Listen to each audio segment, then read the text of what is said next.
अस्सलाम वालेकुम, welcome to debate. मैं हूं ईसा नकवी। सबको इंतज़ार था कि आशूरा मुहर्रम के बाद एक मरतबा फिर पाकिस्तान में सियासी कहानी आगे बढ़ना शुरू होगी। जो बढ़ना शुरू हो चुकी है उन तमाम मामलात पर तो बात होगी। मेरे साथ आज प्रोग्राम में मौजूद हैं सीनियर सियासतदान रहनुमा पाकिस्तान तहरीक इंसाफ जनाब फवाद चौधरी साहब। लेकिन इससे पहले कि मैं सियासी मामलात की तरफ आऊँ, आज एक हैरान कुन खबर जो है वो नज़र से गुजरी रिपोर्ट हो रही है, जहाँ पर ये बताया जा रहा है कि पाकिस्तान पीपल्स पार्टी की हुकूमत है। सूबा सिंध में कराची में उनके मेयर हैं मुर्तज़ा वहाब साहब, और उन्होंने ये कहा है कि कराची में 200 से ज़ायद कब्रिस्तान है। सिर्फ और सिर्फ 38 यानी 38 कब्रिस्तान जो हैं वो रजिस्टर्ड हैं। लिहाजा अब हुकूमत ने यह फ़ैसला किया है कि हुकूमत ही मुकर्रर करेगी 14,300 रुपये। अगर आप कराची में मरने का प्लान रखते हैं, अगर आप मरने वाले हैं, आपकी जेब में 14,300 रुपये नहीं है, तो बराए मेहरबानी कराची में मरने का इरादा तर्क कर दें, क्योंकि हुकूमत ने यह फैसला किया है कि कब्र की कीमत जो है वो 14,300 रुपये होगी। अगर आपके पास इससे कम पैसे हैं, आप टिकट कटवाएं, हैदराबाद जाकर मरें, किसी और छोटे शहर जाकर मरें जहां कम से कम आपसे मरने का जग्गा टैक्स वसूल नहीं किया जाएगा। पाकिस्तान के अवाम अपने खून पसीने की कमाई से अपना घर चलाते हैं, अपना चूल्हा चलाते हैं। मेजॉरिटी, जब हम middle class, lower middle class की बात करते हैं, तो वो बड़ी ही ईमानदारी के साथ काम करने वाले लोग हैं, और उनके पास जितनी जमा पूंजी होती है वो किस कदर होती है। अपने इलाज मुआवजे के बाद आपके पास ये यकीनी बनाना होगा कि आप टैक्स हुकूमत को देते हैं, हुकूमत मज़ीद कोई सहूलत नहीं दे सकती, तो कम से कम कब्रिस्तान के लिए मरने के बाद 2 गज़ ज़मीन ही मुहैया कर दे। लेकिन आज ये पाकिस्तान पीपल्स पार्टी के मेयर कराची मुर्तज़ा वहाब साहब ने ये कहा है कि 14,000 रुपये, 14,300 रुपये, इससे ज़ायद पैसे वसूल ना करें कब्रिस्तान, यानी कि कब्रिस्तान की इंतज़ामिया या जिसके कंट्रोल में वो कब्रिस्तान है, मुबैना तौर पर वो 14,300 रुपये से भी ज़ायद रकम वसूल कर रहे थे। लेकिन हुकूमत का मरने का रेट मुकर्रर कर देना, कब्र का रेट मुकर्रर कर देना इंतहाई अफसोसनाक है। बात करते हैं इस वक्त पाकिस्तान के सियासी मंजरनामे पर क्या हो रहा है। हैरानकुन तौर पर स्पीकर पंजाब असम्बली अचानक से खबरों में आना शुरू हो चुके हैं। वो ये चाहते हैं कि वो पाकिस्तान तहरीक इंसाफ के अरकान जिन्होंने पंजाब असम्बली में एहतजाज किया था उनको डी सीट किया जाए। उनकी मुलाकात हुई chief election commissioner Sikandar Sultan Raja साहब से, और उसके ऑप्टिक्स भी कि स्पीकर ऑफिस से बजाय इसके रेफरेंस बराह रास्त भिजवा दिया जाता, वो खुद बनफ्से नफीस पहुँचे, और जिस कदर मुस्कुराहट का तबादला उस तस्वीर में, वो ऑप्टिक्स बताते हैं कि मैसेजिंग है इसमें मौजूद। पाकिस्तान तहरीक इंसाफ के 26 अरकान पंजाब असम्बली के डी सीट होने की तलवार उनके ऊपर लटकने लगी, और इस हवाले से स्पीकर पंजाब असम्बली मलिक अहमद खान जो हैं वो ये कहते हैं कि अब पनामा केस के बाद ये सनद स्पीकर को मिल गई है कि वो ये तमाम फैसले करे। क्या कहा उन्होंने, सुनिए। मैं तो मुखालिफ हूँ 63-62 का, वैसे ही मैं तो कहता हूँ इसको जड़ से उखाड़ कर फेंक दो। मैं तो कहता हूँ कि ये एक आमरीत के दौर की निशानी है, इसके अंदर निकालें, बाहर करें। Why the members sitting in the houses do not show that spine? क्या 184(3) में 184(3) के अंदर वज़ीर आज़म को घर भेजा जा सकता था? ये सबसे बड़ा सवाल जो उठा है वो पनामा केस जैसी जजमेंट्स में से निकला है। जब मियां नवाज शरीफ को नाअहल किया जा रहा था तो उस वक्त तहरीक इंसाफ का ये मौक़िफ़ था, हम आपके सामने रख रहे हैं, और मौक़िफ़ क्या था उनका कि स्पीकर फैसला करें। सुप्रीम कोर्ट ने इसको सनद दी, पनामा केस ने इसको सनद दी कि स्पीकर को फैसला करना है आर्टिकल 63(2) के अंदर, और फैसला क्या करना है कि क्या कोई सवाल पैदा हो गया है कि कोई मेंबर डिस्क्वालिफाइड है। कोई जरूरत नहीं है डिस्टिंक्शन क्रिएट की आसिफ सईद खोसा था, अहसन साहब ने। तो when I said it is already there, are they out of their minds? बाकी तो जो मामलात हैं सियासत में, ख़ासतौर पर पाकिस्तान तहरीक इंसाफ आशूरा मुहर्रम के बाद अपनी क्या हिकमत अमली, जिसके हवाले से बात हो रही थी कि आशूरा मुहर्रम के बाद एक मुल्कगीर एहतजाजी तहरीक चलाई जाएगी।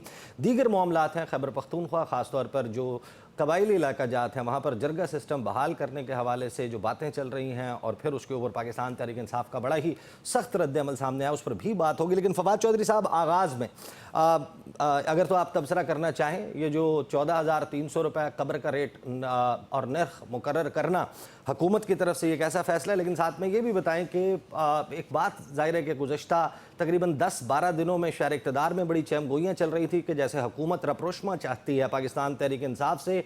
गालिबन एक खबर ये भी चली कि मियाँ मोहम्मद नवाज शरीफ शायद दौरा करेंगे अडियाला जेल का, वज़ीर आज़म पाकिस्तान ने बैरिस्टर गौहर से, असद कैसर साहब से मुलाकात की, वो भी चाहते हैं कि मुज़ाकरात हों। तो एक तरफ मुज़ाकरात की कहानी, दूसरी तरफ पाकिस्तान तहरीक इंसाफ के लोगों को डी-सीट करवाने का मामला और मखसूस नशिस्तों की बंदर बांट। सियासी कहानी आपके ख्याल में असल में क्या चल रही है? अच्छा, ये जो पहले कराची वाली आपने बात कही है, देखिए सच्ची बात ये है कि हम गवादर और कराची को जितना देर करेंगे इन्हीं सूबों में रखने की, उतना ही ये शहर जो हैं वो अपने पोटेंशियल जो है वो ज़ाया कर रहे हैं। अगर आपने पाकिस्तान को, कराची को, गवादर को, इन शहरों का फ़ायदा देना है तो आपको ये जो दोनों शहर हैं इनको इंडिपेंडेंट गवर्नमेंट्स देनी पड़ेंगी आपको। और इसके लिए बेहतरीन तरीका ये है कि इनको वफाकी शहर करार दिया जाए। कराची जो था वो कैपिटल था पाकिस्तान का और वफाकी शहर था। इसको जब कैपिटल इस्लामाबाद शिफ्ट किया गया तो पता नहीं किस तरह ये अयूब खान साहब ने ये उस वक्त सोच की और उसको सिंध में जम कर दिया गया। हालांकि अगर उस वक्त कराची को इंडिपेंडेंट रखा जाता और स्पेशल लॉज गवर्न करते तो आज कराची, उस वक्त जितने भी लोग हमारे 60s में 70s में जो जाकर उनसे आप बात करें तो वो यही बताते हैं कि तमाम दुबई के जो शयूख हैं वो यहाँ आते थे। और ख़ुद जब मैं इमरान खान साहब के साथ मोहम्मद बिन सलमान से जब उनसे मेरी मुलाकात हुई तो मोहम्मद बिन जायद के साथ, तो उन्होंने मुझे कहा कि मैं तो बचपन से ही जो है वो पाकिस्तान जाता रहा हूँ और मेरा सेकंड होम है। सो ये तमाम लोग जो थे ये तो कराची में आते थे। यहाँ पे जो था वो अपने उनके कारोबार थे, उनके बिजनेसेस थे, उनका फन यहाँ पे था। ये तो हमने तबाह बर्बाद कर दिया। और same is the case with Gwadar, जहाँ पे देखिए मैं जब पहली बार गवादर गया तो मैंने वहाँ पे देखा कि वहाँ पे जो मट्टी और गारा लगाने के जो मिस्त्री है वो भी कराची से और पंजाब से आता है। तो देखिए ना, इस ह्यूमन रिसोर्स के साथ आप कैसे जो है वो शहर आगे जाएगा। आप जो जस्ट वेस्टिंग मनी, तो आप इन शहरों को जो है वो स्पेशल लॉज दें और इनको दुबई की तरह जो है वो तरक्की करने दें। और उसके लिए बड़ा इंपॉर्टेंट है कि आप नई गवर्नमेंट्स इनको जो अपनी गवर्नमेंट्स हैं वो दें। अब ये सीधी बात है, इंटीरियर सिंध जो है वो कराची को रूल कर रहा है, उनकी इनसे बनती नहीं है। उन्होंने पूरा कराची का बेड़ा गर्क कर दिया। ना पीपल्स पार्टी वहाँ पे कुछ खर्चा करती है, ना पीपल्स पार्टी को ज़बरदस्ती ये जिस तरह इस बार फॉर्म 47 लगा के वोट दे दिया। अदरवाइज कराची में पीपल्स पार्टी को वोट कौन देता है? तो वो उसका बदला वो उससे लेते हैं लोगों से। तो इसलिए मेरा ख्याल है वहाँ पे तो आप यानी पीपल्स पार्टी जो नारा ज़ाहिर है ये लगाती है, रोटी कपड़ा मकान जिंदगी में देने की बात करती है, तो वो जब ये ऑप्टिक्स कैसे हैं? आप हर चीज़ पर टैक्स लगाते हैं, बिल्कुल लगाएं, हुकूमतों का काम है टैक्स लगाना और उस टैक्स के अगेंस्ट लोगों को बुनियादी सहूलियात फराहम करना भी हुकूमत का काम है। लेकिन हुकूमत क्या अब इस पोजीशन में है कि ठीक है, बड़े आराम से कंफर्टेबली वो ये भी तय करेंगे कि अगर आपने मरना है तो 14,300 रुपये जेब में है तो मर लें? कराची मैं समझता हूँ कि ये मुश्किल है काम। दुनिया में तो खैर ऐसे ही होता है, दुनिया में शहरों में टैक्स ही लगते हैं। लेकिन ये इसका उन्हें फॉर एग्जांपल इंश्योरेंस नहीं है, तो आप इंश्योरेंस आपको लेके आनी पड़ेगी अगर आप इस तरह की जो प्रोविजंस हैं वो डालना चाहते हैं। और जितना पैसा वैसे ज़ाया कर रहे हैं आप अभी, जो है जितनी गाड़ियां अभी आपने मंगवाई हैं, मेरा ख्याल है वो अगले 15 साल भी कराची के कब्रिस्तान उनसे मेंटेन हो सकते थे। बट अनफॉर्चुनेटली ये सबसे बड़ा प्रॉब्लम तो यही है ना कि गवर्नमेंट की प्रायोरिटी में नहीं है ये शहर, और वो शहरों का प्रायोरिटी में आना जरूरी। सही। अब पंजाब असम्बली के स्पीकर पहुंचते हैं, मुलाकात करते हैं सिकंदर सुल्तान राजा साहब से, और आपने हालिया इंटरव्यू भी देखा होगा राना सनाउल्लाह साहब का, जिसमें उन्होंने इरशाद भट्टी साहब को बताया कि बड़े बेहतरीन, न्यूट्रल और ईमानदार तरीन शख्स जो है उनका इंतखाब किया गया था बतौर chief election commissioner. This exchange of smiles and the step in itself by speaker Punjab assembly, एक तरफ मुज़ाकरात की कहानी चल रही है और दूसरी तरफ तहरीक इंसाफ से नशिस्तें छीनने के मुख्तलिफ चीज़ें चल रही हैं। How do you see that? मेरा ख्याल है कोई सीरियस एफर्ट है नहीं स्पीकर साहब की, वो सिर्फ अपने आप को मरियम नवाज की गुड बुक्स में रखने के लिए इस तरह की बात कर रहे हैं। अदरवाइज तो देखिए वो एक बहुत बड़े बाप के बेटे हैं। उनके वालिद जो है मलिक मोहम्मद अली साहब बहुत रिस्पेक्टेड नाम है, डिप्टी चेयरमैन सेनेट रहे वो। गुलाम इसहाक खान साहब जैसे एक जय्यद जो ब्यूरोक्रेट हैं उनके साथ वो रहे। तो इनका जो ख़ानदान है अहमद का, वो बड़ा एक आई वुड से कि पार्लियामेंट्री रवायात के बड़े वो حامل خاندان ہے، لیکن انفارچونیٹلی یہاں رواج یہ بن گیا ہے کہ خوشامد میں اتنا آگے جانا ہے کہ کوئی اپنا عزت وغیرہ جو ہے وہ آپ ٹانک کی دیں، موریلٹی وغیرہ کوئی ایشو ہی نہیں رہ گیا. سو احمد ملک خود بھی میں I think he is a very capable liar. So میں یہ تو بالکل نہیں سمجھتا کہ ان کو یہ پتہ نہیں ہے کہ آرٹیکل 63A کا جو امپلیکیشن ہے اس کے بغیر وہ ریفرنس فائل نہیں کر سکتے، اور اسپیکر کو از خود ریفرنس فائل کرنے کا کوئی اختیار ہے نہیں جب تک آرٹیکل 63A کی ڈسکوالیفیکیشن نہ آئے، وہ یہاں پہ ہے نہیں. سو بے بنیادی طور کے اوپر احمد صرف کیونکہ آج پرویز رشید صاحب کا بھی میں دیکھ رہا تھا ایک اسی طرح کا ٹویٹ، تو یہ بنیادی طور کے اوپر تو مریم نواز ڈریون ایک خوشامد کا ایک طریقہ ہے، اور وہ ان 26 لوگوں کو ذرا ڈرانا دھمکانا چاہتے ہیں just to be in the good books of chief minister. Chief minister کا پاکستان میں پرابلم یہ ہے کہ ہم نے چونکہ 18ویں یعنی ترمیم کے بعد بالخصوص ہمارا اپنا اسٹرکچر جو ہیں وہ تو تباہ کر دیے ہیں. آپ کو پتہ ہے اگر چیف منسٹر نہ چاہے تو ایم پی اے کسی کو 1 روپیہ نہیں ملتا، اسپیکر بیچارہ کلرک بن جائے گا. تو اس لیے دیکھیے جو خوشامد ہے چیف منسٹر کی، وہ یہ جو لوگ بھی پنجاب میں کام کرتے ہیں اور کام لینا چاہتے ہیں ان کی بک کا ایک انٹیگرل پارٹ ہے. اگر وہ خوشامد نہیں کریں گے وہ فارغ ہو جائیں گے. اور یہ ایک چیپ اور جو فلیٹری کی ایک اور آئی تھنک ایک قسم ہے، اس سے زیادہ اس کی کوئی اہمیت نہیں ہے. نہ ہی وہ ڈسکوالیفائی ہونے جا رہے ہیں، and I don't think so کہ چیف الیکشن کمشنر جو ہیں وہ اس حد تک بھی جائیں گے، انہیں ڈسکوالیفائی کرنے تک جائیں گے، کیونکہ وہ تو پہلے ہی خیر ہمارے یہاں انسٹیٹیوشنز وغیرہ پہلے ہی بیٹھے ہوئے ہیں، لیکن بالکل ہی میرا خیال ہے جو ہے وہ ختم نہیں کریں گے. اگر یہ نہیں کرنا، یہ کرنا مقصود نہیں ہے، تو یہ ایک حکومت اپنے طور پر ایک نئی چیز کیوں کریٹ آپ کے خیال میں کر رہی ہے؟ They have the number. Punjab حکومت قائم رکھنے کے لیے، وفاقی حکومت کے لیے ان کے پاس نمبر پورا تھا، بجٹ پاس کر سکتے ہیں، بل پاس کر سکتے ہیں، 2/3 میجورٹی اگر اس کے لیے ایفرٹ کیا گیا ہے تو پیچھے بیک گراؤنڈ میں کوئی سٹوری بھی تو ہوگی نا، کچھ اچیو بھی تو کرنا ہوگا. نہیں اچیو یہی کرنا ہے کہ مریم نواز جب آئیں تو وہاں پہ جو ہے وہ خاموشی سے ان کی باتیں سنی جائیں، اور ان کو کوئی، کیونکہ مریم نواز کی بھی تو دیکھیں نا پہلی نوکری ہے چیف منسٹری کی، انہیں بھی نہیں پتا، اسمبلی میں بھی وہ آپ کو پتہ ہی ہے کیسے پہنچی ہیں. سو پرابلم یہ ہو جاتا ہے کہ جب آپ سسٹم سے باہر نہیں آتے تو آپ ایکسپیکٹ نہیں کر رہے ہوتے کہ یہ ہوگا. پرائمریلی میری نظر میں جو مریم نواز صاحبہ کے خلاف جو کیمپینز کی جاتی ہیں، اسپیشلی جو ان کا اور ایون جو ممبران اسمبلی بھی جو ان کی جو وومن ہوڈ ہے اس کو لے کے جس طرح سے ان پہ بات کرتے ہیں وہ بالکل ناقابل قبول ہے. I have absolutely no doubt about that.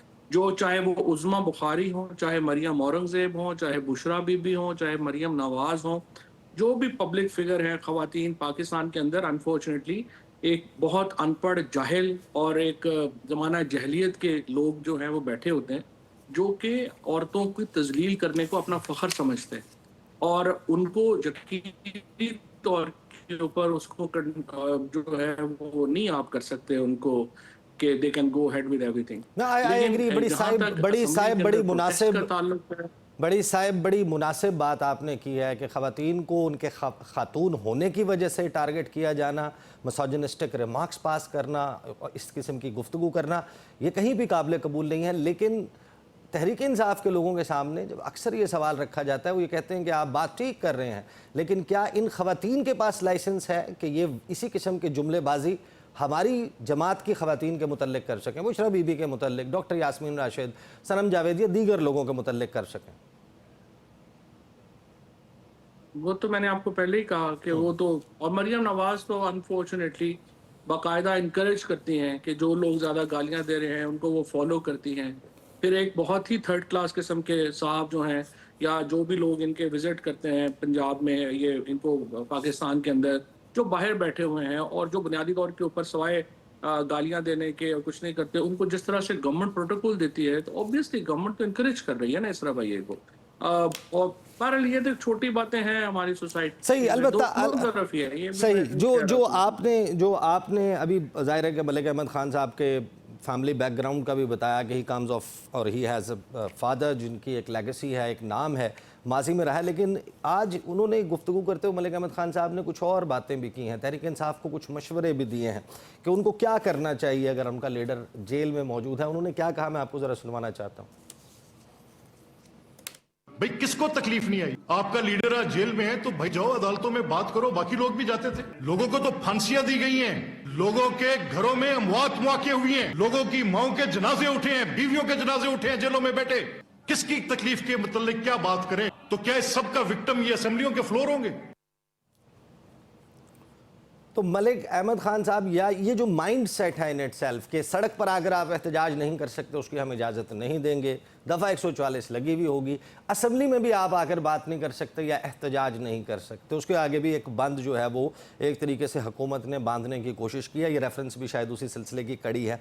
रहकर अब आखिर में रह जाता है अदालत का फोरम। तो स्पीकर कह रहे हैं कि आपकी जो भी है माजी में फ़लाँ चीज़ें क्योंकि होती रहीं, हमारे साथ भी हुई, हमने भी भुगता, तो आप लोग जो है वो सिर्फ अदालत में जाएं। तो ये मशवरा मुनासिब? देखिए बात ये तो अहमद की तो तकरीर सुना के आप वक्त ज़ाया कर रहे हैं ना। ये देखिए ये एक अथॉरिटेरियन निज़ाम, इस निज़ाम की बुनियाद जो है वो कोई आइन के ऊपर, कानून के ऊपर, मोरालिटी के ऊपर तो है नहीं। तो इनसे ये एक्सपेक्ट करना कि वो कोई मोरालिटी पे बेस कोई बात करेंगे, कोई असल हर एक को पता है कि अदालतों का 26वीं आईनी तरमीम के बाद क्या हाल हो गया। और उसके बाद ऐवान जो है वो तो सारा अगर आप मेरिट पे जाते तो अहमद मलिक बिल्कुल ठीक है, ये उन चंद लोगों में शामिल हैं जो कि अपनी सीट जीत के आए हैं, लेकिन उनकी खुद चीफ मिनिस्टर को आपको पता है कि वो इलेक्शन हार गई थी। सो फॉर्म 47 के ऊपर मबनी जो पंजाब असम्बली के स्पीकर हैं उनसे आप क्या और एक्सपेक्ट करेंगे? कोई मॉरल या पॉलिटिकल बात तो उनसे एक्सपेक्ट नहीं करेंगे ना। वो तो यही है कि जब तक हमारी सोटी की चल रही है, जब तक हमारा डंडा चल रहा है, उस वक्त तक हम हुकूमत करेंगे। जब हमारा डंडा नहीं चलेगा, हम जो है वो बेबस हो जाएंगे, तो हम घर चले जाएंगे, फिर आगे देखेंगे क्या होगा। तो इस सारे निज़ाम में फ्लैटरी जो है ना, जब निज़ाम डंडे पे चलता है तो उसका एक जो बुनियादी चीज़ है वो फ्लैटरी के ऊपर चल रहा होता है। आप ताकतवर लोगों को आपको खुशामद करनी पड़ती है, और अहमद मलिक एग्जैक्टली वही कर रहे हैं जो कि उनसे आप एक्सपेक्ट कर सकते हैं। Despite he is a brilliant man in his own right, but unfortunately he is part of the system. जिस सिस्टम के अंदर फ्लैटरी करना, जो इस तरह की बिल्कुल ही मोरालिटी से बिल्कुल हटी हुई, हकीकत से बिल्कुल हटी हुई गुफ्तगू करना is part of his job, और he is doing his job. वो भी वही है जो अकबर अला आबादी का शेर था ना कि बीए हुए, नौकरी मिली, पेंशन ली और मर गए। तो बस यही चल रहा है पाकिस्तान में। सही। चौधरी साहब मेरे साथ रहें, ब्रेक लेंगे, ब्रेक से वापस आएंगे, बात करेंगे पाकिस्तान तहरीक इंसाफ जो हिकमत अमली अपनाती हुई नज़र आ रही है वो कितनी वायबल है, क्या उसका कोई समर जो है वो तहरीक इंसाफ को मिल सकता है, और 27वीं आईनी तरमीम के हवाले से शहर इक़्तिदार में जो चैमगोइयाँ चल रही हैं, बात करते हैं आफ्टर द ब्रेक।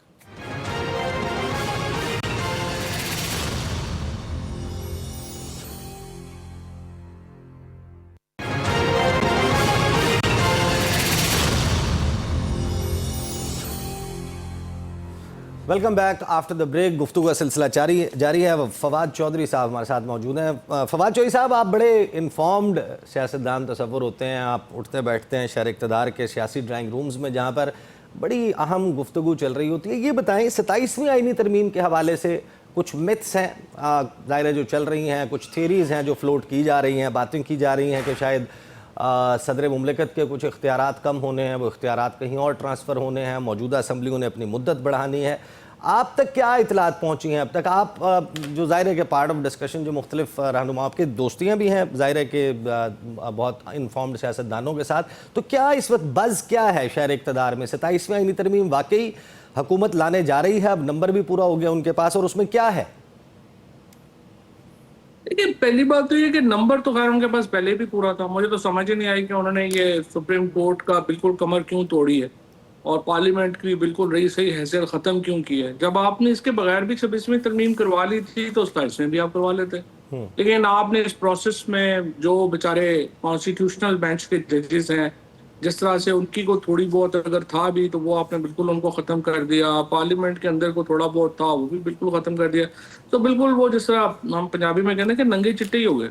तो ये इसमें प्रॉब्लम ये हो गया कि इन्होंने सिस्टम को तो बिल्कुल ही जो है वो बेशर्मी और बेहयाई पे मबनी जो है वो कर दिया ना। जहाँ तक देखिए पहली बात तो ये कि एजाज सैयद ने ये खबर दी है कि आसिफ जरदारी साहब जो हैं वो प्रेसिडेंट नहीं रहेंगे। ऑब्वियस थी, आप भी एजाज को जानते हैं, मैं भी एजाज को जानता हूँ। उनकी ऐसा नहीं है कि खबरें गलत नहीं होती, उनकी बहुत खबरें गलत भी होती हैं, But fact is, he is probably one of the most well-informed journalists, one of the most well-informed investigative journalists of Pakistan. और उनके बहुत अच्छे कॉन्टेक्ट्स हैं, बहुत अच्छे राब्ते हैं, और वो कम से कम ये हो सकता है कि एक सोच बदल जाए, लेकिन इसका मतलब है जब एजाज बात कर रहे हैं तो इसका मतलब ये कि एक सोच ये जरूर है, कहीं ना और कहीं इस सोच में वजन भी है. आपको याद होगा परवेज मुशर्रफ साहब जो थे वो चीफ एग्जीक्यूटिव थे पाकिस्तान की, और उनको उस वक्त सदर बनना पड़ा जब उन्होंने अमेरिका के दौरे पे जाना था. तो उन्होंने जो है वो फिर रफीक तारड़ साहब को जाके कहा कि जनाब बहुत हमने आपको बर्दाश्त कर लिया, अब आप मेहरबानी करें तो आप जो है वो इस्तीफा दे दें. तो फिर तारड़ साहब से इस्तीफा ले लिया गया. सो आई थिंक कि अल्टीमेटली ये जो मौजूदा निज़ाम है इसके अंदर अल्टीमेटली जो है वो तब्दीली आना तो नागुज़ीर है.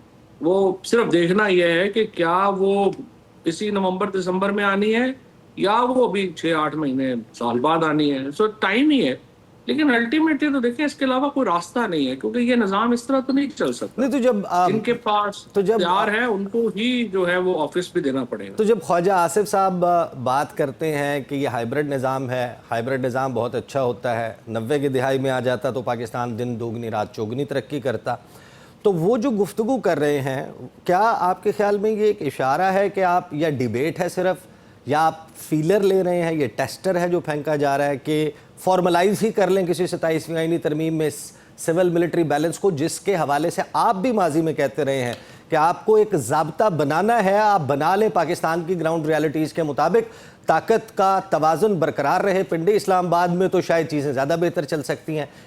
Do you think is that the objective? देखिए, ख्वाजा आसिफ साहब का तो जमहूरियत वगैरह प्रॉब्लम नहीं है. जाहिर है कि देखें उनका जनरल ज़िया-उल हक के जो करीब तरीन लोग थे उनमें ख्वाजा साहब शामिल थे. जनरल ज़िया-उल हक ने उनको BCCI में पहली नौकरी जनरल ज़िया-उल हक साहब ने लेके दी थी. उसके बाद उनके ताल्लुकात जो हैं वो बड़े करीबी रहे हमेशा. जनरल बाजवा साहब ने उनको नशिस्त तोहफे में दी, बाद में वो बदल गए, अलहदा बात है. बट फैक्ट इज़ कि he has always you know kind of, Islamabad पे तो उनका कभी कभी इल्ज़ाम ही है नवाज शरीफ साहब के साथ एक ताल्लुक की वजह से. बट फैक्ट इज़ कि ये जमहूरियत वगैरह उनका प्रॉब्लम नहीं है. ख्वाजा आसिफ पुराना सनाउल्लाह या साद रफ़ीक या और इस तरह के लोगों में शामिल नहीं है कि जिनको कोई डेमोक्रेसी या कोई ऐसे इश्यूज़ हों, या जिनको ये ख्वाहिश हो कि मैं कोई मेरा कोई जो है वो नाम कोई जो है वो मुस्बत तौर के ऊपर जारी रही. उनके प्रॉब्लम्स नहीं है और उन्होंने ये साबित किया है हमेशा. सो उनकी बात तो कोई इतनी वज़न नहीं रखती है. बट इशू इज़ कि मेरे ख्याल के अंदर पाकिस्तान के अंदर जो डिबेट थी 2018, 19, 20 में, वहाँ पे हम एक बात करते थे कि क्वालिटी डेमोक्रेसी होनी चाहिए, और हम अपना कंपैरिजन करते थे. देखें अमेरिका में ये होता है, यूरोप में ये होता है. प्राइम मिनिस्टर भी रोज़ कहते थे बरतानिया देखें ऐसा कर रहा है, जो स्कैंडिनेवियन कंट्रीज़ हैं उनका सिस्टम ये है. तो हमारे यहाँ डिबेट थी कि ये हमारी जो डेमोक्रेसी है ये फ्लॉड है और हमने इसको परफेक्ट करना है. अब तो डिबेट ही ख़त्म हो गई है. अब तो हम ये कहते हैं कि चले थोड़ी बहुत तो डेमोक्रेसी हो, कोई सांस लेने की आज़ादी जो है वो तो हासिल हो. तो पाकिस्तान की डिबेट तो बड़ी इस वक्त नीचे चली गई है. दुनिया में भी राइट विंग का राइज हुआ है, पाकिस्तान ही नहीं, वहाँ ट्रम्प आ गए हैं, यहाँ पे जो है बाकी जगहों के ऊपर भी, यूरोप में भी आप देख रहे हैं अल्ट्रा राइट विंग जो है वो आ रही है. अफगानिस्तान में हमारा जिस तरह से अल्ट्रा राइट विंग आ गया है, रशिया वगैरह तो पहले ही वैसे ही.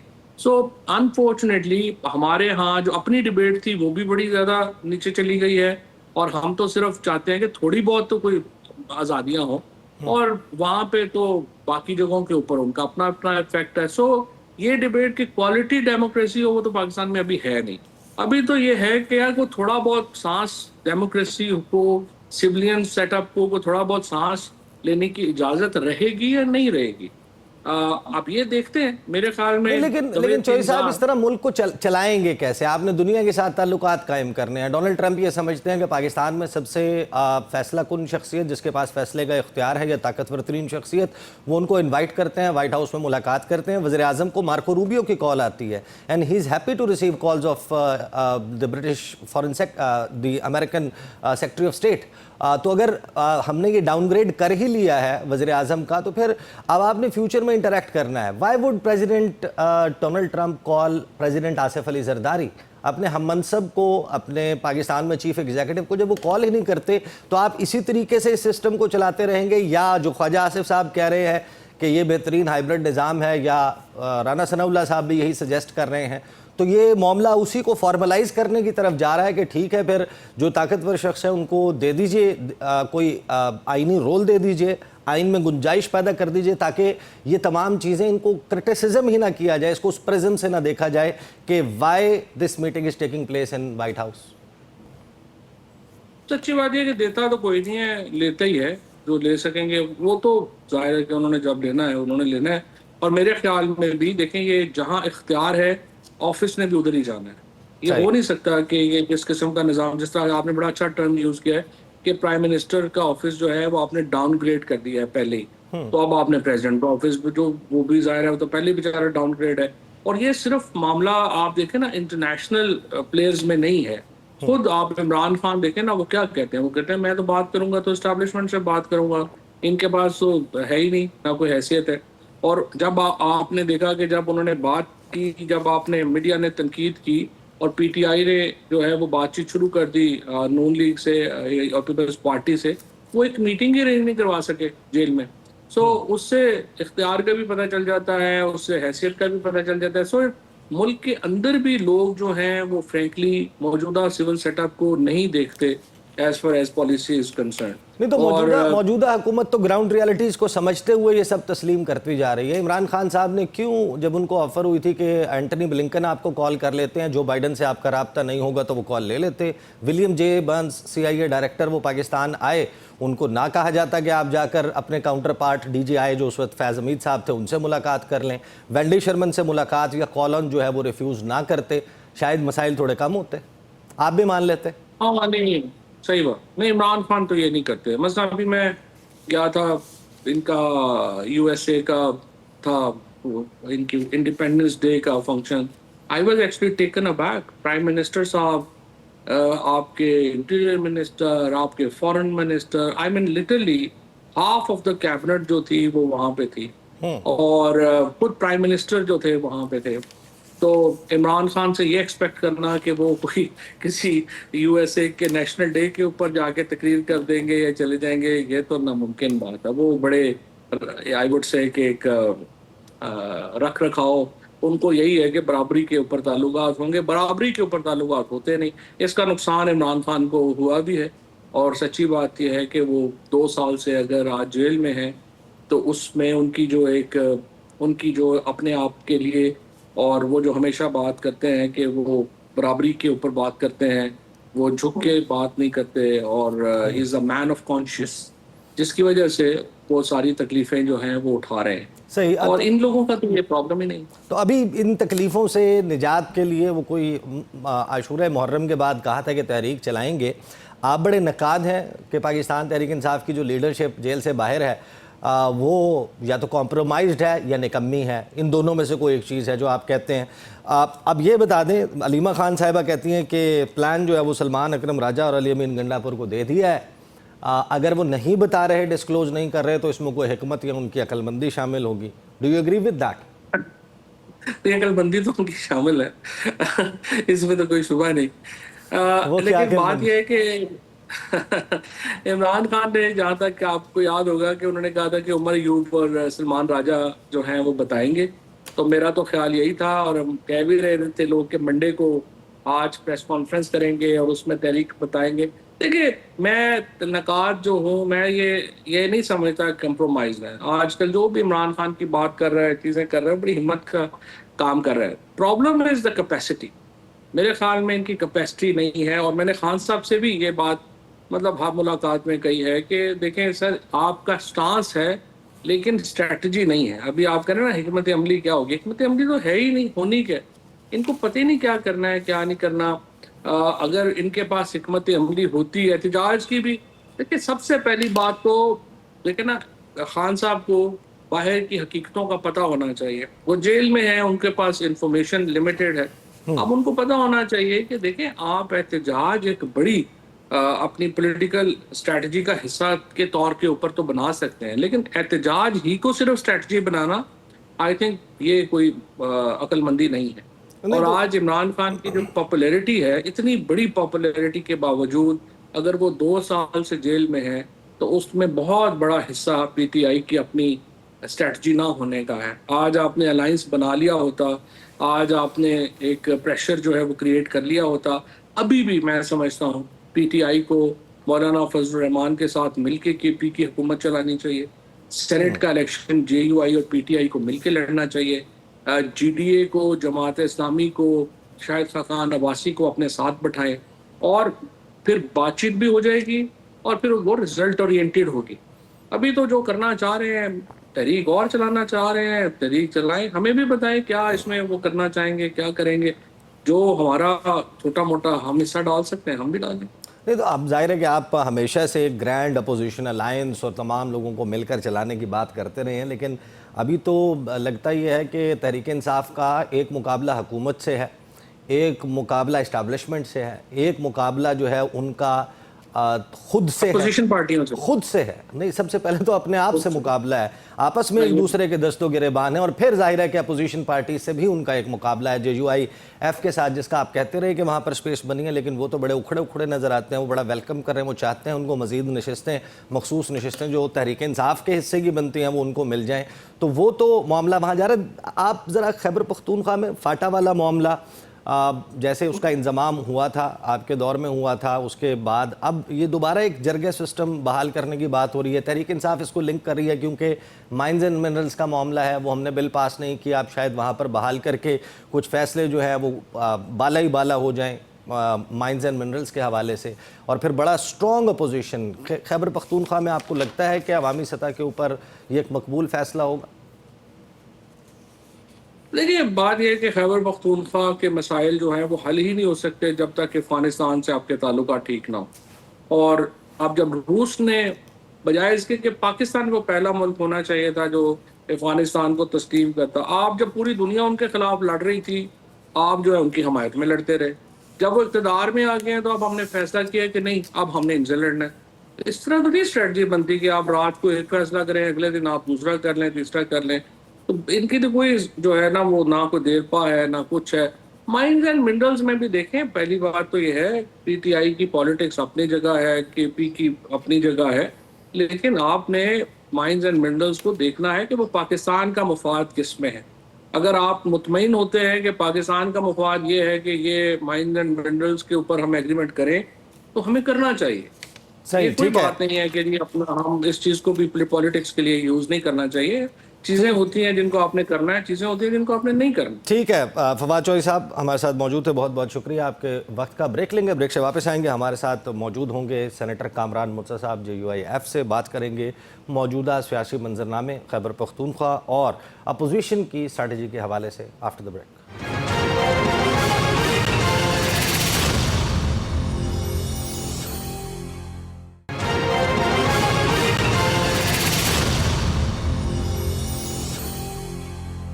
Welcome back after the break. Pakistan کے سیاسی منظرنامے پر گفتگو کا سلسلہ جاری ہے اور اس میں ہمیشہ سے جے یو آئی ایف کو ایک بڑی پاور بروکر کرنے والی جماعت جو ہے اس کے طور پر جانا جاتا ہے کہ جے یو آئی ایف اگر وہ اپنا وزن اگر اس وقت ڈال دے اپوزیشن اتحاد کے پلڑے میں تو شاید حکومت کے لیے مشکل کھڑی ہو سکتی ہے، لیکن اپوزیشن کے درمیان ایک عجیب و غریب قسم کی کھینچا تانی بھی جاری ہے. بات کریں گے. ہمارے ساتھ موجود ہیں کامران مرزا صاحب. Senator Kamran Mirza J U I F کے لیگل برین بھی تصور ہوتے ہیں. عدالتی معاملات، آئینی معاملات، ان کے اوپر جے یو آئی ایف کی پالیسی میکنگ میں بڑا اہم کردار ہے. Very warm welcome to the show. Kamran Mirza sahib, اس وقت ظاہر ہے کہ ایک بددلی سی پیدا ہوئی ہے اپوزیشن میں، ایک دوسرے کے خلاف جو ہے وہ پاکستان تحریک انصاف جو بڑی تیزی سے جے یو آئی ایف کے قریب آ رہی تھی. یہ جو کرنٹ ایپیسوڈ ہے مخصوص نشستوں کا، اس کو لے کر کے جے یو آئی ایف کیوں بڑھ چڑھ کر وہ نشستیں لے رہی ہے جو ہمارا حصہ بنتی تھیں، اور اس سے اگر ممکنہ طور پر کوئی بڑا اتحاد وجود میں بھی آنا تھا تو وہ اب ایک خواب بن گئے. ایسا ہے کہ ہم نے اپنے طور پہ بہت ان کو نزدیک لانے کی کوشش کی. مولانا کی اب بھی ہدایت ہیں کہ ان کے ساتھ بہت زیادہ سخت مت ہوا کرو. مجھے رات کو بھی کہا گیا ہے تو مگر مسئلہ یہ ہے کہ ہم جب بھی ان سے بات کرتے ہیں تو ہم کو یہ احتیاط بھی کرنی پڑتی ہے کہ یہ بات کرنے کے بعد یہ ہمیں اپریشیٹ کریں گے یا جاتے ساتھ گالیوں کا طوفان جو ہے برپا کر دیں گے. یہ ہم کو اپنا اوپینین دینے کا حق ہوتا ہے اور اوپینین کو جو ہے دوسرے کے ایکسیپٹ کرنا چاہیے, اور کوئی اوپینین دینے والا جو ہے وہ ڈس آنیسٹ نہیں ہوتا. ضروری طور پہ وہ اپنا اوپینین جو ہے آنیسٹلی بھی دے سکتا ہے اور اس پہ دوسرے کو اتنا اکوموڈیٹ کرنا چاہیے.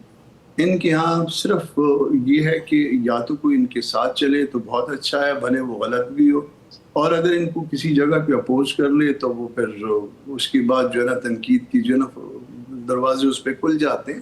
تو یہ رویہ ٹھیک نہیں ہے, یہ غیر سیاسی رویہ ہے. اور پھر اب تک یہ دیکھ لیجئے کہ یہ الیکشن ہوئے 1.25 سال 1.5 سال تو ہو گیا ہے, تو 1.5 سال میں کبھی کوئی متحدہ اپوزیشن وجود میں آئی ہے؟ نیشنل اسمبلی میں, سینٹ میں کسی بات پہ ہم نے آپس میں طے کیا ہے کہ یہ چیز جو ہے نا اس پہ ہمارا لائن آف ایکشن یہ ہوگا؟ کوئی بات ہم نے طے کی ہے کہ یہ کمیٹیاں جو ہے نا اس میں فلاں شخص موضوع ہیں؟ کبھی ہم نے جو ہے نا وہ یہ طے کیا ہے کہ اس وقت اس پوائنٹ پہ فلاں شخص بولے گا اور فلاں جو ہے نا وہ رک جائے گا, وہ اپنے آپ کو ریفرین کرے گا اور اس کے بعد دین اس کی باری آ جائے گی. تو جب اس طرح کے معاملات نہیں ہیں, جب آپ کو کوئی ایک چلنے کے اکٹھے چلنے کی جو ہے نا وجوہات پیدا نہیں کر رہے, باوجود یہ بات کئی دفعہ طے کرنے کی, پھر کس طرح سے یہ ممکن ہوگا؟ مجھے تو حیرانگی ہوتی ہے. اب باتیں سیٹس کی ہیں, یہ سیٹیں دیکھیے کہ جب اس سے پہلے بھی جے یو آئی کو ملی تھی, جے یو آئی کو ملی اور جے یو آئی سے پھر اس کے بعد ججمنٹ کے تحت چلی گئی. ججمنٹ کے نیچے جب یہ سیٹیں چلی گئی ہیں تو ہم نے ایک اپنی طرف سے گڈ جیسچر دیا. ہم نے گڈ جیسچر یہ دیا کہ ہم نے ریویو پٹیشن فائل نہیں کی, حالانکہ میں خود ذاتی طور پہ سمجھتا تھا کہ اور سمجھتا ہوں کہ وہ ججمنٹ غلط تھی. اچھا, اب اس کے بعد جب ہم نے پٹیشن فائل نہیں کی, کوئی اس کی اپریسیشن نہیں ہے, کوئی اس کا وہ نہیں ہے. پھر جو لوگ جو لوزر تھے, جن سے سیٹیں گئی تھی, جو ہمارے ساتھی تھے, جو ہمارے ورکرز تھے, ان سے سیٹیں جانے کے بعد ان کو منع کر دیا گیا کہ آپ اپنا وکیل بھی نہ کریے, آپ نہ صرف پٹیشن فائل نہ کریے بلکہ جنہوں نے آپ کو فریق بنایا ہے اس میں آپ نے پیش بھی نہیں ہونا. وہ بھی پیش نہیں ہوئے, کوئی اس کی اپریسیشن نہیں. پھر اس کے بعد ایک ججمنٹ آئی ہے جس سے اب بھی ایگریڈ ہے. اب یہ ججمنٹ کیا یہ لا آف لینڈ نہیں ہے؟ کیا یہ ججمنٹ جب تک فیلڈ ہولڈ کرے گی یہ سیٹیں کسی اور کو ادر دین جے یو آئی مل سکتی ہیں؟ یہ باتیں ان کو شاید پتہ نہیں ہوتی. اس کے بعد جو ہے نا وہ تنقید شروع کر دیتے ہیں. یہ بات ان کی نالج میں تھی یا نہیں تھی کہ جو ہے نا وہ جو کام کرنا ہے وہ ایک معینہ مدت کے درمیان میں کرنا ہے, دوران کرنا ہے, اور وہ معینہ مدت کے دوران انہوں نے جس کے ساتھ جو کچھ کیا گوئنگ بائی دا ججمنٹ, غلطی تھی. جی, گوئنگ بائی دا ججمنٹ تو یہ آپ کو اب ملیں گے. سپریم کورٹ آف پاکستان کا فیصلہ ہمارے سامنے موجود ہے. جس طرح 12 جولائی کا فیصلہ, جیسے جی فرض کرتے ہیں, ایک صورتحال کو فرض کرتے ہیں کہ جے یو آئی کہتی ہے یہ سیٹیں مجھے نہیں چاہیے, کیا یہ ان کو مل جائیں گی یا وہ خالی رہیں گی؟ اس بات کا بھی یہ جواب ان کی طرف سے نہیں آئے گا. صحیح, لیکن میں اپنے ورکر کو ایک اور بات سن لیجیے. جی جی, میں پی ٹی آئی کے لیے میں اپنے ورکر کو جو اس کے ووٹ بھی بینیفیشری ہیں, میں اس کو کیوں ناراض کروں؟ کس کاسٹ پہ؟ وجہ کیا؟ صحیح, مجھے وجہ بتا. ٹھیک ہے, you have all the political reasons, آپ کے پاس تمام سیاسی وجوہات موجود ہیں کہ آپ یہ کر گزریں جو آپ کر رہے ہیں. But as a student of لا آپ یہ سمجھتے ہیں, ویسے تو آپ کا کلیم یہ ہے کہ 2024 کا الیکشن مکمل دھاندلی زدہ تھا, لیکن خیبر پختونخوا انکلوڈنگ خیبر پختونخوا تمام کا تمام الیکشن جو ہے وہ فلاڈ تھا. لیکن جو رزلٹ یا جو ہمارے سامنے الیکشن کمیشن کے اعداد و شمار ہیں کہ فلاں جماعت کو اتنے ووٹ, فلاں کو اتنے نشستیں, فلاں کو اتنی ملی, گوئنگ بائی دیٹ آپ کو لگتا ہے کہ خیبر پختونخوا میں پاکستان تحریک انصاف کی جو خواتین ہے یہ ان کی حق تلفی ہے, یہ رائٹ کسی سیاسی جماعت سے زیادہ اس ووٹر کا ہے, اس خاتون کا ہے کہ جس نے ووٹ ڈالا جا کر, کہ اس کو متناسب نمائندگی مل جائے؟ جے یو آئی کی خاتون پی ٹی آئی کی خاتون کی نمائندگی کر سکتی ہے؟ As a student of law اس کا جواب دیتا ہوں. جی, کیا اس سیٹس کے لیے اس خاتون اس سیٹ کے لیے پیپر فائل کرنا اور پیپر فائل کرنے کے بعد جب رزلٹ آ جائے تو ود ان 3 days جو ہے کچھ کرنا قانون کے مطابق ضروری نہیں ہے؟ اور وہ کچھ کرنا قانون میں جس طرح سے لکھا ہے اس طرح کرنا ضروری نہیں ہے. اور اگر کوئی نہیں کرتا، اس کی مثال میں اکثر دیا کرتا ہوں کہ اگر آپ جو ہے نا وہ جا کے پشاور سے الیکشن لڑیں اور وہاں پشاور والے جو ہے وہ کہیں سے کوئی اس کے آپ کے اگینسٹ پیپر فائل نہ کریں اور آپ ایک ووٹ لیے بغیر آپ جو ہے نوٹیفائی ہو جائیں گے الیکٹڈ فرام پشاور، آپ نوٹیفائی ہو جائیں گے، کیا آپ کا ووٹ جو ہے نا وہ لوگوں کی یہ ول آف دی پیپل ہے؟ یہاں پہ قانون جو ہے قانون یہاں پہ جو انصاف ہے وہ قانون کے مطابق ہے، پروسیجرل جسٹس ہے. اگر آپ نے پروسیجر کہیں پہ وائلیٹ کر دیا اس کے کانسیکوینسز ہوا کرتے ہیں. یہ وہ جرگے والا انصاف نہیں ہے، یہ وہ جھٹکا انصاف نہیں ہے. کسی پنچایت میں ہم نہیں بیٹھے ہوئے، کتاب قانون کی کتاب میں جس طرح سے لکھا ہے اسی طرح سے آپ کو کرنا ہے، اور نہیں کریں گے تو اس کا کوئی کانسیکوینس ہے. وہ کانسیکوینس سامنے آیا. یعنی آپ کہتے ہیں کہ آپ ہماری غلطیوں کا فائدہ ہمیں پہنچائیے، تو یہ کیسے ہو سکتا ہے؟ اور وہ کس کاسٹ پہ پہنچائیے؟ اپنے ورکر کی کاسٹ پہ پہنچائیے. کیوں؟ آپ نے کیا خوبی بتائیے اپنی؟ صحیح.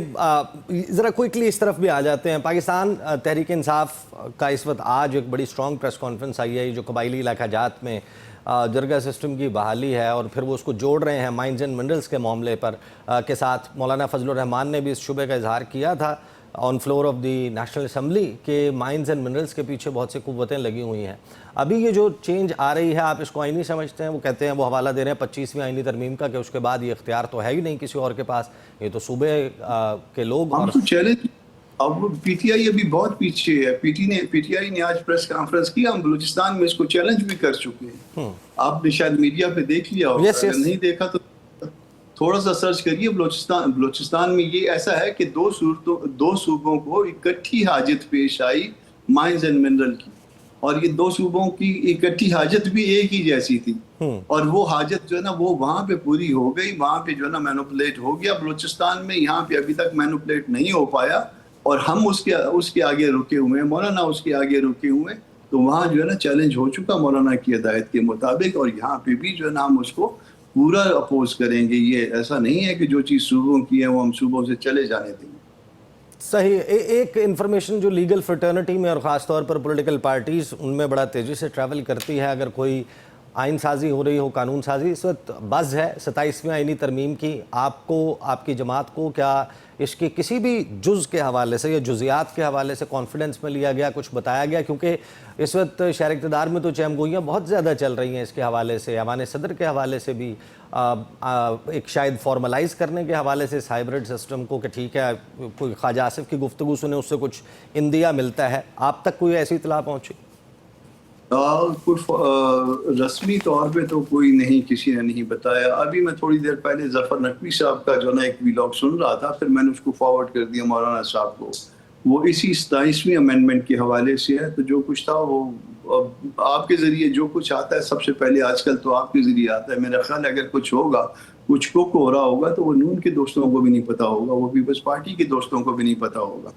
تو میں یقین رکھتا ہوں اس بات پہ، وہ کہیں اور سے آئے گا اور کہیں اور چلا جائے گا. نہیں تو 26ویں آئینی ترمیم کے وقت تو مجبوری سمجھ آتی تھی، نمبر پورا نہیں تھا، چھپ کے کیا جا رہا تھا، ایک تگڑی عدالت موجود تھی، وہاں سے کچھ ہو سکتا تھا. منصور علی شاہ صاحب کے حوالے سے بھی ان کا بھی کوئی خطرہ موجود تھا. اب 27ویں آئینی ترمیم کے لیے نمبر بھی پورا ہے، مخصوص نشستیں بھی آ گئیں، 2/3 میجورٹی موجود ہے. اب یہ کہنا کہ ایسا کچھ نہیں ہو رہا، اس کی کیا وجہ ہے؟ تگڑی عدالت والی بات کا میں جواب دے دوں. آج میں سوچ رہا تھا جی، یہ 26ویں ترمیم تو آئی یہ اکتوبر میں، اس سے پہلے تو ہمیشہ تگڑی عدالت وجود میں رہی. تو اس سے پہلے نواز شریف کے ساتھ اسی تگڑی عدالت نے کیا تھا نا.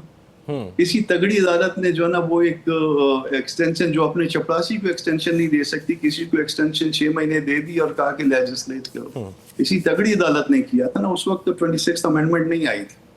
تو یہ تگڑی عدالت جو ہے نا مختلف وقت میں مختلف طرح کے ایسے تگڑے فیصلے ہوئے ہیں. اور وہ آپ رائٹ فرام منیر کیس سے لے لیجئے، جسٹس منیر کیس سے لے لیجئے، اور اس کو جو ہے نا اس اکتوبر تک جو ہے نا پچھلے سال کے اکتوبر تک لے آئیے. اس میں بہت سارے آپ کو تگڑے فیصلے ملیں گے. اس میں کہیں پہ بھی 26 امینڈمنٹ کا عمل دخل نہیں ہے، مگر فیصلے وہ اسی طرح سے تگڑے ہیں. صحیح، ٹھیک ہے. فائنلی بس لاسٹ کوشچن مجھے یہ ضرور بتا دیجئے کہ آپ کے اختلافات حکومت کے ساتھ بھی ہیں آپ کے اختلافات اپوزیشن کے ساتھ بھی ہیں. انہوں نے آپ کے کچھ مطالبات کا جو جائز مطالبات بھی شاید بنتے تھے, جتنی دوری ہے پی ٹی آئی اور جے یو آئی کے درمیان نظریاتی اختلافات بھی موجود ہیں, تو آپ کا رائٹ تھا کہ آپ وہ اپنے مطالبات سامنے رکھتے. بٹ ابھی ہم آپ کو دیکھیں تو آپ خود کو کس سے زیادہ قریب تر تصور کرتے ہیں, اپوزیشن سے یا حکومت سے؟ اگر آگے چل کر یہ معاملات ایسے ہی چلتے ہیں, ہم آپ کو کس کا ہم رکاب دیکھیں گے؟ ہم الگ سے سیاسی پارٹی ہیں اور ہم اپنے ساتھ اپنے ورکرز کے ساتھ ڈٹ کے کھڑے ہیں.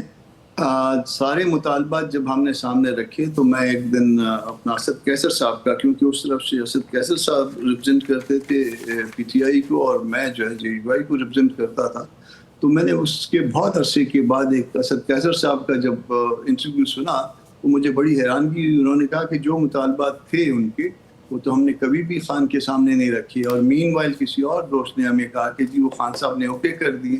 تو ہم کو کوئی ایک بات بھی سمجھ میں نہیں آئی. وہ جب انہوں نے جس دوست نے کہا کہ وہ اوکے کر دیے, میں نے کہا کہ اچھا وہ جو میرے ساتھ آپ کی کنورسیشن تھی اس کے آپ نے نوٹس لیے تھے, آپ ایسے کر لیجئے, آپ نے وہ نوٹس لیے تھے وہ مجھے جو ہے نا واٹس ایپ کر دیجئے, اور یہ جو کچھ آپ کہہ رہے ہیں وہ واٹس ایپ کر دیجئے. پھر اس کے بعد غائب.